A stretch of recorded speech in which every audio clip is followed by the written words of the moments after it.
नमस्कार, नई परख के राष्ट्रीय मुद्दा कार्यक्रम में आपका स्वागत है और हमारे साथ रोज की तरह ही प्रोफेसर अभय कुमार दुबे हैं, जिनसे हम देश की राजनीति के बारे में और देश की राजनीति से जुड़े कुछ महत्वपूर्ण मुद्दों के बारे में बातचीत करेंगे। कार्यक्रम को आगे बढ़ाने से पहले मैं आप सब लोगों से अनुरोध करूंगा कि अगर अभी तक आपने नई परख चैनल को सब्सक्राइब नहीं किया है, तो आप इसे जरूर सब्सक्राइब करें और हमारे साथ जुड़ें। अभय सर नमस्कार। नमस्कार। महुआ मोइत्रा जो टीएमसी के सांसद हैं, एक मुखर सांसद हैं, लगातार सरकार की आलोचना करती रहती हैं, वो काफ़ी हद तक विवादों में घिरी हुई नज़र आ रही हैं और ऐसा लगता है कि संसद की विशेषाधिकार समिति शायद उनकी संसद सदस्यता भी खत्म कर दे, जिस तरीके से उनके ऊपर आरोप लग रहे हैं कि उन्होंने पैसे लेकर सवाल पूछे। हो सकता है इस मामले यह मामला किसी भी दिशा में जाए, लेकिन क्या आपको ये लगता है कि उन्हें सरकार की आलोचना करने के कारण, अडानी के मुद्दों को उठाने के कारण ज़्यादा टारगेट किया जा रहा है? आप कैसे देखते हैं इसको सर? देखिए, पहली बात तो ये है कि मसला विशेषाधिकार समिति का नहीं है, ये संसद की एथिक्स कमेटी का आचरण समिति का है। विशेषाधिकार कमेटी बहुत शुरू से ही संसद में है, लेकिन एथिक्स कमेटी तो ये 90 के दशक के मध्य में बनी थी पहली बार, और उसके बाद से ये काम कर रही है। इस कमेटी की एक विशेषता होती है कि जो इसमें शिकायत करता है, जिम्मेदारी उसकी होती है कि वो अपनी शिकायत को सही ठहराए, क्योंकि इसमें किसी सांसद के आचरण के ऊपर शिकायत की जाती है, और अगर वो शिकायत फ्रिवलस है, यानी शिकायत झूठी है या कमजोर शिकायत है या इसके पर्याप्त प्रमाण नहीं है, तो इस कमेटी से उम्मीद की जाती है कि वो झूठी शिकायत करने वाले के खिलाफ भी कड़ी कार्रवाई करेगी। और इस बार शिकायत एक सांसद नहीं, एक सांसद के खिलाफ की है। भारतीय जनता पार्टी के काफी मुखर सांसद हैं निशिकांत दुबे, जिन्हें पार्टी अक्सर बड़े बड़े मौकों पर भाषण देने के लिए तैनात करती है, और उन्होंने तृणमूल कांग्रेस की सांसद महुआ मोइत्रा के ऊपर आरोप लगाया है कि उन्होंने पिछले दिनों सदन में जो सवाल पूछे हैं, उन सवालों में से ज्यादातर सवाल उन्होंने एक कारपोरेट ग्रुप से पैसे लेकर और आर्थिक लाभ के बदले पूछे हैं। और इस बात को इस तरीके से पेश किया जा रहा है कि उन्होंने, अगर मान लो 60 सवाल उन्होंने पूछे हैं, तो उसमें से 50 सवाल अदानी के खिलाफ हैं, और अपने निर्वाचन क्षेत्र के बारे में उन्होंने बहुत ही कम सवाल पूछे हैं, 4 या 5 सवाल पूछे हैं। और उन पे ये भी आरोप है कि उन्होंने आदर्श हीरानंदिनी का जो ग्रुप है, जो कि अदानी ग्रुप से कई मसलों पे व्यवसायिक होड़ करता है, उसको फायदा पहुंचाने के लिए उन्होंने ये सवाल पूछे हैं। इस तरीके से पूरी बात को पेश किया जा रहा है, और उनकी शिकायत एथिक्स कमेटी यानी आचरण समिति को कर दी गई है, और आचरण समिति इसके ऊपर जांच कर रही है। अब इसमें मैं दो सवाल उठाना चाहूंगा, और महुआ मित्रा के पक्ष में या उनके खिलाफ बोलने का मेरा इरादा बिल्कुल नहीं है। मेरा इरादा निशिकांत दुबे के पक्ष या खिलाफ में बोलने का इरादा नहीं है। मैं 2 सवाल उठाना चाहूंगा। पहला सवाल तो यह है, किसी सांसद पर यह आरोप लगाना कि उसने किसी एक कारपोरेट घराने के खिलाफ बहुत ज्यादा सवाल पूछे हैं, ये अपने आप में एक आरोप के तौर पर कैसे जायज है? पहली बात तो ये है। दूसरी बात यह है कि उसने अपने निर्वाचन क्षेत्र के बारे में बहुत कम सवाल पूछे हैं, ये एक आरोप के तौर पर कैसे जायज है? इस बात पे उस सांसद की आलोचना की जा सकती है कि भाई उन्हें अपने निर्वाचन क्षेत्र के बारे में ज्यादा सवाल पूछने चाहिए थे, लेकिन ये अपने आप में इल्जाम कैसे है? और इन दोनों बातों को जिस शैली में मीडिया मंचों पर पेश किया जा रहा है और प्रवक्ताओं द्वारा पेश किया जा रहा है, वो पूरे के पूरे आरोप इस तरह डिजाइन किए गए हैं जिससे शक पैदा हो, सुनने वाले के मन में शक पैदा हो। अच्छा, भारतीय जनता पार्टी इस बात को इस तरीके से पेश कर रही है जैसे कि महुआ मोइत्रा पहले से अपराधी घोषित हो गई हैं, अब केवल उन्हें सजा सुनाई जानी बाकी है, जबकि ऐसी बात नहीं है। गेंद तो मुख्य तौर पर निशिकांत दुबे के पाले में है। निशिकांत दुबे को यह साबित करना है कि उन्होंने जो इल्जाम लगाए हैं और अपने इल्जामों के पक्ष में उन्होंने जो प्रमाण पेश किए हैं, वो महुआ मोइत्रा को अपराधी ठहराने के लिए पर्याप्त हैं। अगर महुआ मोइत्रा ने अपना बचाव बहुत अच्छी तरीके से किया और उनके दिए हुए प्रमाणों को झुठला दिया उन्होंने, या उनके दिए हुए प्रमाणों को अपर्याप्त ठहरा दिया, तो निशिकांत दुबे के लिए लेने के देने पड़ सकते हैं। ये एक सैद्धांतिक बात कह रहा था। भारतीय जनता पार्टी ने, उनके सांसद ने आरोप लगाए हैं, तो भारतीय जनता पार्टी इस पूरे मसले को ऐसे पेश कर रही है कि वो आरोप जो है वो लगभग बिल्कुल सही है और उनको सब लोगों को सही मान लेना चाहिए और महुआ मित्रा को इस्तीफा देना चाहिए। तो ये जो पूरी राजनीति है, ये राजनीति ही अपने आप में बताती है कि ये मसला किस तरीके से बहुत ही एक तरफा किस्म का है। अब आती है दूसरी बात जो मैं कहना चाहता हूं। दूसरी बात यह है कि आदर्श हीरानंदनी ने एक हलफनामा दिया है। उस हलफनामे में वे कह रहे हैं कि महुआ मित्रा बहुत दिन पहले, कई साल पहले मुझसे मिली थी, वो बहुत ही महत्वाकांक्षी सांसद थी और वो बहुत कम समय में ज्यादा आगे बढ़ना चाहती थी और मैं उन्हें लगातार इस बीच में महंगे उपहार देता रहा, गिफ्ट देता रहा। मुझे उम्मीद ये थी कि चूंकि वो विपक्षी नेताओं के साथ में बहुत अच्छी तरह उनका परिचय है, तो उनके जरिए मुझे विपक्षी सरकारों से कुछ लाभ मिल सकता है, विपक्षी सरकारें मेरी तरफदारी कर सकती हैं, ये मेरा इसके पीछे मकसद था। दूसरा, उन्होंने ये भी कहा कि इन्होंने अपना सांसद के तौर पे इनका जो लॉगिंग और पासवर्ड था, ये इन्होंने मुझे दे दिया। अब ये लॉगिंग और पासवर्ड देना, अभी महुआ मोइत्रा ही बताएंगी कि लॉगिंग और पासवर्ड उन्होंने दिया कि नहीं दिया और वो आदर्श हीरानंदनी के पास पहुंचा तो कैसे पहुंचा। लेकिन आप इस बात को जरा सोचिए कि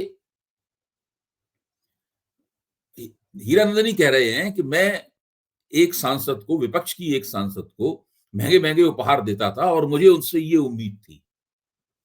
यानी वो खुद ही मान रहे हैं कि वो एक सांसद को रिश्वत देते थे। वो हलफनामा देकर ये स्वीकार कर रहे हैं कि उन्होंने एक सांसद को कई वर्ष तक रिश्वत दी, उसके बदले में, और ये भी स्वीकार कर रहे हैं उस हलफनामे में कि उसके बदले में वो ये अमुक अमुक फायदे चाहते थे। तो क्या अपने आप में ये एक आपराधिक कृत्य नहीं है?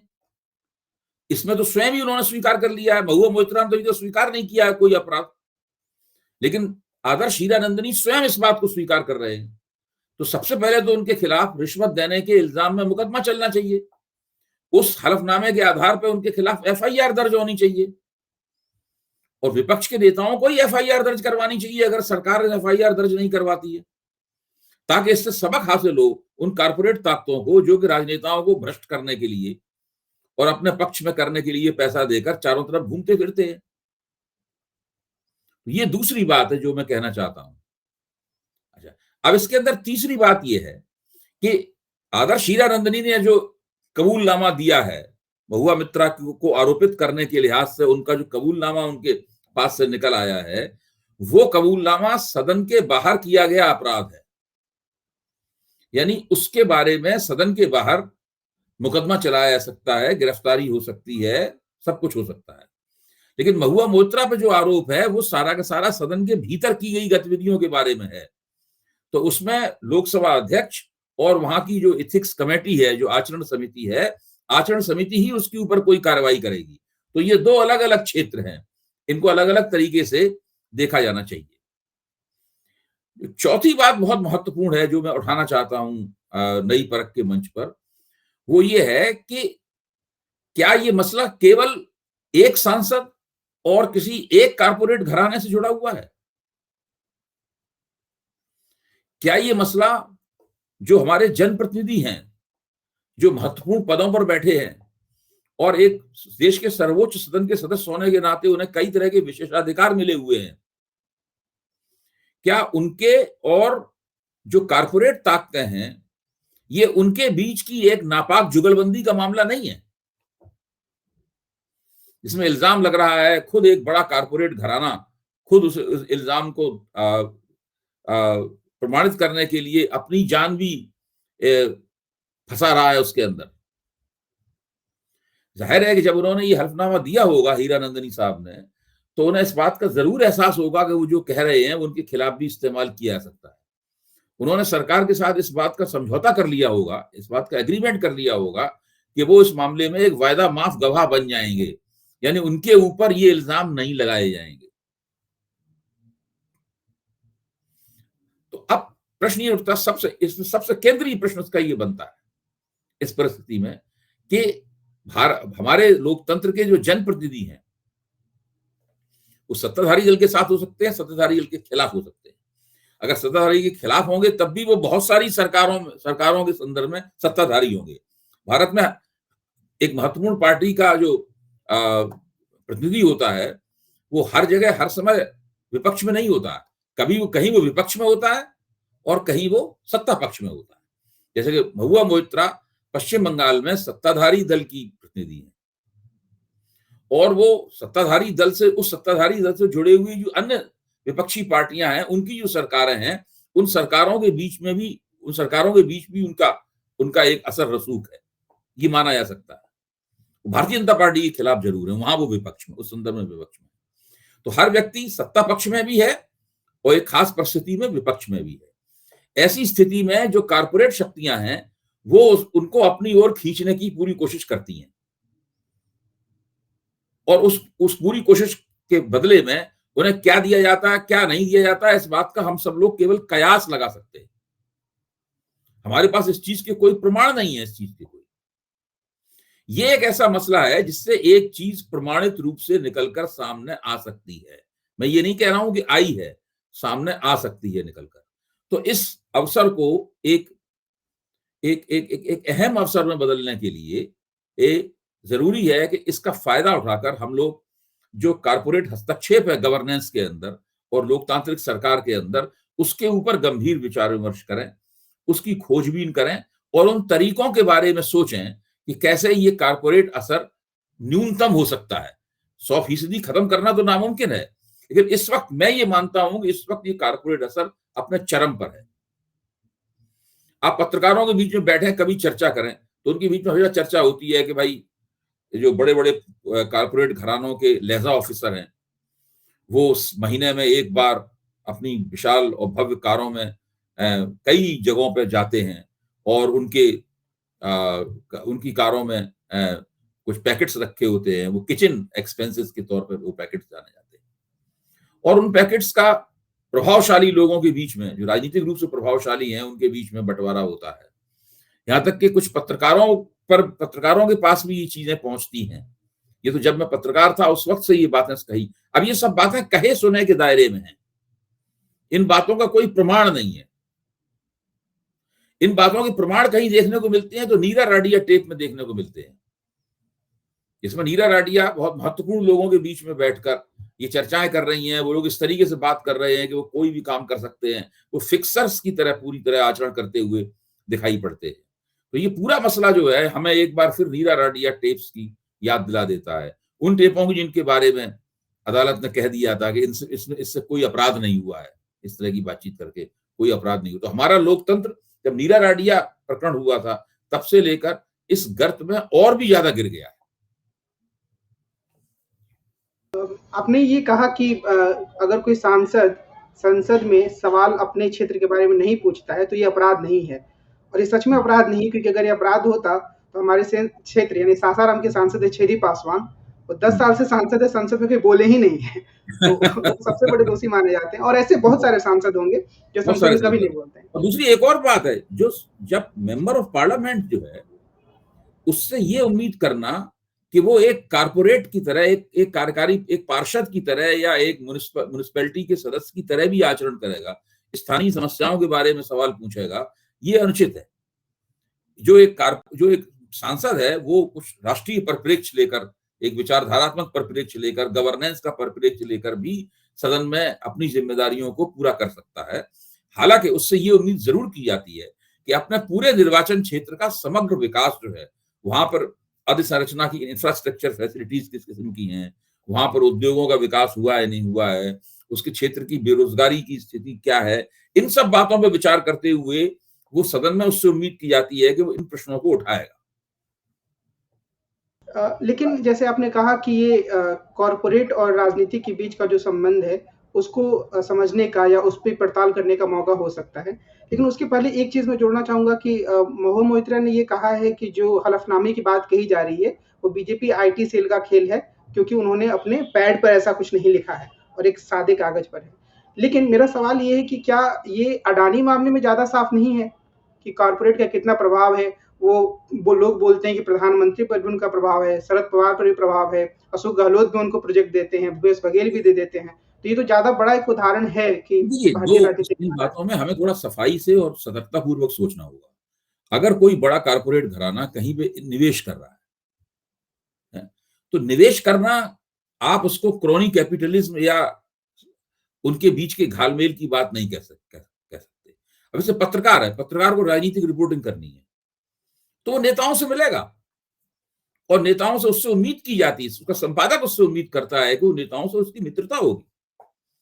उसे उम्मीद, उसका संपादक उसे उम्मीद करता है कि वो किसी पार्टी के जो अंदरूनी दायरे हैं उनमें उसकी घुसपैठ होगी, वहां जाकर उनके साथ बैठ के बातचीत करेगा, चाय पिएगा, खाना पीना खाएगा, तभी तो वो वहां से बात निकाल के ला पाएगा।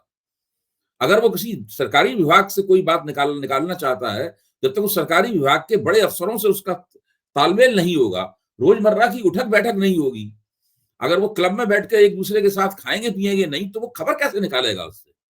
अब इस आधार पर उसको हम लोग सत्ता का दलाल या अफसरशाही का दलाल घोषित कर दें, ये तो उचित नहीं है। यहां पे हम लोग को देखना पड़ेगा कि जो वैध निवेश की और उद्योगों को बढ़ावा देने की वैध गतिविधियां किस तरह की हैं और कहां पर सत्ता का बेजा लाभ उठाया जा रहा है, कहां पे किसी एक खास पूंजीपति को और एक खास घराने को चुनकर उसको आगे बढ़ाया जा रहा है। तो अशोक गहलोत और अडानी के बीच का संबंध या भूपेश बघेल और अडानी के बीच का संबंध अलग तरह का संबंध है, लेकिन नरेंद्र मोदी और अडानी के बीच का संबंध अलग तरह का संबंध है, जहां कंसिस्टेंटली निरंतर रूप से आप देखते हैं कि उनकी वजह से ही उनको बड़ी बड़ी संपत्तियां एक्वायर करने का मौका मिल रहा है। अगर नरेंद्र मोदी का हाथ उनकी पीठ पर नहीं होता तो शायद वो इतनी तेजी के साथ अपना आर्थिक विकास नहीं कर पाते, अपना विस्तार नहीं कर पाते। तो ये दो अलग अलग किस्म की बातें हैं। इससे अलग हट के अगर आज की राजनीति में जो घटनाक्रम है उस पर बात करें तो इंडिया गठबंधन को लेकर काफी मीडिया में चर्चा हो रही है, क्योंकि अखिलेश यादव ने नाराजगी जाहिर की कि हमें सीट नहीं दिया गया। फिर उन्होंने उत्तर प्रदेश के कांग्रेस अध्यक्ष को चिरकुट कहा और इस तरह की बातें मीडिया में चल रही कि इंडिया गठबंधन तो तकरीबन अब टूटने के कगार पर आ गया है। तो क्या इसे हम एक गंभीर मसला माने या चुनाव के पहले गठबंधन के बीच में इस तरह की रस्साकसी होगी? देखिए, मैं पहले कई बार कह चुका हूं और फिर कहता हूं, नई परख के मंच पर भी कह चुका हूं, उधर भी कह चुका हूं कि जब तक ये विधानसभा चुनावों की प्रक्रिया चलती रहेगी तब तक विपक्ष की एकता के सामने इस प्रकार के संकट आते रहेंगे और मैं इन संकटों को गंभीरता से नहीं लेता। खुद अखिलेश यादव भी इन संकटों को गंभीरता से नहीं लेते होंगे और ना मल्लिकार्जुन खड़गे इन संकटों को गंभीर। ये इस तरह की दिक्कतें, छोटी मोटी झड़पें, एक दूसरे के खिलाफ टीका टिप्पणियां या कटाक्ष, ये सब होता रहेगा। जैसे ही ये अगले महीने की 15 तारीख तक ये सब सरकारें बन जाएंगी, चुनावी फैसला जो वोटरों का फैसला जो भी हो, उसके बाद से मैदान बिल्कुल साफ हो जाएगा। सिर्फ हम लोग लोकसभा चुनाव के बारे में ही चर्चा करेंगे और नेताओं के बीच में बातचीत भी उस तरह की बंद हो जाएगी। तमाम क्षेत्रीय शक्तियों को जो पक्ष लेना होगा वो अपना अपना पक्ष ले लेंगी और बिल्कुल लोकसभा चुनाव की मैपिंग जो है उसकी नक्शानवीसी हम लोगों के सामने स्पष्ट हो जाएगी। जब तक विधानसभा चुनाव की राजनीति लोकसभा चुनाव की राजनीति से टकराती रहेगी तब तक इस तरह के मसले आते रहेंगे। मैं नहीं समझता कि ये कोई बहुत गंभीर चीज है और ये नेता जो एक इस तरह की बातचीत कर रहे हैं जिसमें मीडिया इनमें मजा ले रहा है, ये नेता भी जानते हैं कि इनका लोकसभा चुनाव की राजनीति से कोई ऐसा सीधा संबंध नहीं है। हाँ, अब महुआ मोइत्रा के ऊपर जो इल्जाम लगा है, आप फर्ज कीजिए अगर एथिक्स कमेटी ने ये फैसला किया कि ये अपराधी हैं, इनके ऊपर अपराध साबित हो गया है, तो इनकी तुरंत फिर लोकसभा सदस्यता चली जाएगी। जो एथिक्स कमेटी ने पिछली बार 5 सांसदों की सदस्यता वो ले चुकी है इन सवालों के ऊपर, इस तरह की घटना हो चुकी है। 2009 बहुत जल्दी हो गया था फैसला वो 2009 में जब सोमनाथ चटर्जी लोकसभा। जी जी जी, और ये बहुत जल्दी फैसला हो गया था, तो इसमें भी बहुत तेजी के साथ फैसला हो सकता है। तो उससे जो विपक्ष की जो दावेदारी है उस दावेदारी को थोड़ी सी ठेस लगेगी जरूर। इसी को ध्यान में रखते हुए तृणमूल कांग्रेस ने इस मसले से अपने आप को अलग कर लिया है। उन्होंने इसके ऊपर कोई टिप्पणी करने से इनकार कर दिया है। वो महुआ मोइत्रा के बचाव में नहीं आगे आ रहे हैं और विपक्ष के अन्य नेता भी हैं, इस सवाल के ऊपर सोच समझ के बोल रहे हैं। तो क्या ये एक तरीके से आरोप की गंभीरता को दिखाता है या कुछ हद तक दाल में काला है ऐसा दिखाता है? भाई, इसमें गेंद जो है वो न केवल निशिकांत दुबे के पाले में है, बल्कि वो एक तरह से देखें तो महुआ मोइत्रा के पाले में भी है। उसमें उनका व्यक्तिगत जीवन भी बहुत सारा फंस गया है। एक वकील हैं जो उनके निजी अंतरंग मित्र रहे हैं कई वर्षों तक, उन्होंने ही सीबीआई को पत्र लिखा था इस बारे में, और उन्होंने ही निशिकांत दुबे को ये सारे तथ्य दिए हैं। उनका नाम भी लगातार मीडिया में आ रहा है। फिर उसमें एक ये भी कही जा रही है कि बात कि महुआ मोइत्रा और उनके बीच में विवाद था वो उनके कुत्ते हेनरी को लेकर था, इसकी वजह से उन दोनों के बीच में संबंधों में खटास आई। अब इन सब बातों का कोई सार्वजनिक जीवन से संबंध तो है नहीं, ये किसी महिला के निजी जीवन के प्रश्न है, और वो उसमें राजनीतिक रुख ले लिया है उन्होंने, उन प्रश्नों ने। तो मुझे ही लगता है कि महुआ मोइत्रा मेरी निगाह में देखा जाए तो थोड़ी मुश्किल में है। ये मानना कि वो बहुत आसानी से अपना बचाव कर लेंगी, ऐसा नहीं लगता। वो बहुत बुद्धिमान हैं, बहुत मुखर हैं, और बहुत निडर भी हैं, मैं ये मानता हूँ। और उनकी लोकसभा में भूमिका बड़ी अच्छी होती है, बहुत अच्छे वक्तव्य देती हैं लोकसभा में वो। उनके पास भाषा है और वो किसी से दबती नहीं है। लेकिन ये एक ऐसा मसला है जब उन्हें अपनी सारी योग्यता और क्षमता का प्रदर्शन करना होगा, तब वो इस मसले पर बच पाएंगे। एक आखिरी सवाल चुनाव प्रचार को लेकर है। मैं ये नोटिस कर रहा हूँ कि पिछले 4-5 दिनों से जहाँ कांग्रेस के नेता अलग-अलग प्रदेशों में जा रहे हैं, वहीं भारतीय जनता पार्टी में एक खामोशी सी छाई हुई है। अमित शाह शायद एक बार छत्तीसगढ़ गए थे, पर राहुल गांधी मणिपुर गए, फिर तेलंगाना गए, आज प्रियंका गांधी राजस्थान में थी। तो क्या ऐसा लगता है कि कांग्रेस जो है वो ज़्यादा व्यवस्थित तरीके से अब चुनाव लड़ रही है? जो उसके ऊपर आरोप लगता था कि कई बार वो चुनाव को गंभीरता से नहीं लेती है, वो अब अतीत की बात है। भाई, भारतीय जनता पार्टी में तो किसी व्यक्ति को चुनाव प्रचार करने का अधिकार ही नहीं है, केवल नरेंद्र मोदी को अधिकार है चुनाव प्रचार करने का। वोटरों के नाम पत्र जारी कर रहे हैं। तो ये तो एक भाजपा की समस्या है, इस भाजपा की समस्या के फलितार्थ हैं, और धीरे धीरे ये समस्या सामने आनी शुरू हो जाएगी। देखिए, अब भाजपा का आला कमान जब किसी से कहेगा कि आप जाइए, निर्देश देगा, तो जाएगा प्रचार करने के लिए, वरना वो बैठा हुआ है अपनी जगह पर। उनसे उनकी पहलकदमी छीन ली गई है। भाई, भोपाल मध्य प्रदेश की राजधानी है, रायपुर छत्तीसगढ़ की राजधानी है, जयपुर राजस्थान की राजधानी है। इन राजधानियों में बैठे हुए नेता बैठे हुए हैं अपनी जगह पर, आदेश का इंतजार कर रहे हैं। जितना आदेश मिलेगा उतना काम करेंगे। अगर वो बिना आदेश के काम करना शुरू कर देंगे तो ये भी उनके खिलाफ जाएगा। ऐसा तो नहीं है कि उससे उन्हें फायदा होगा, बड़े उत्साह से काम कर रहे हैं। जब बहुत ही सेंट्रलाइज कंट्रोल हो जाता है तो उसके बाद लोगों की जो अपनी पहलकदमी होती है वो मारी जाती है। लोग सुझाव, धीरे धीरे जब ये चीजें बढ़ जाती है, लोग सुझाव देने की स्थिति में भी नहीं रहते। उन्हें डर लगता है अगर हम सुझाव देंगे तो मेरे खिलाफ ही ना चला जाए। तो मैं समझता हूं भारतीय जनता पार्टी में तो इस प्रकार की स्थिति है। जब केंद्रीय मंत्री को, कैबिनेट रैंक के मंत्रियों को एमएलए के चुनाव में उतार दिया गया है, जब राष्ट्रीय महासचिव को एमएलए के चुनाव में उतार दिया गया है, उनके चेहरे देखिए, कितने मुस्मुसाए हुए चेहरे हैं, क्या भिनक रहे हैं उनके चेहरे। लेकिन वो चुनाव लड़ने के लिए मजबूर हैं कि हम आदेश का, गांव में कहते हैं हम संगठन के आदेश का पालन कर रहे हैं, हम कार्यकर्ता हैं। अगर उन्होंने क्या खुद टिकट मांगे थे? ये उन्होंने खुद टिकट मांगे नहीं थे, वो तो टिकट आर्थियों की सूची बनाने वाले लोग थे। उन्होंने अचानक देखा कि सूची में खुद उनका नाम है। तो ये तो भाजपा की समस्या है, ये कांग्रेस की समस्या नहीं है। कांग्रेस विकेंद्रीकृत तरीके से और साथ में आला कमान के निर्देश में भी कांग्रेसी जो महत्वपूर्ण वक्ता और नेता हैं वो जगह जगह जा रहे हैं, और वो चुनाव प्रचार, जो नॉर्मल किस्म का चुनाव प्रचार होता है, सामान्य किस्म का, उस प्रक्रिया में लगे हुए हैं। भारतीय जनता पार्टी में किसी को, एक भारतीय जनता पार्टी जिस तरीके से चुनाव प्रचार चला रही है वो दरअसल एक नॉर्मल तरीका है ही नहीं। तो आज की बातचीत को हम यही विराम देते हैं। हम कल फिर मिलेंगे और देश की राजनीति के बारे में प्रोफेसर अभय कुमार दुबे से बातचीत करेंगे। कार्यक्रम को खत्म करने से पहले एक बार मैं फिर से आपसे कहूंगा कि अगर अभी तक आपने नई परख चैनल को सब्सक्राइब नहीं किया है तो आप इसे जरूर सब्सक्राइब करें और हमारे साथ जुड़ें। आज की बातचीत के लिए अभय सर आपको बहुत बहुत धन्यवाद। हम कल फिर मिलते हैं। नमस्कार।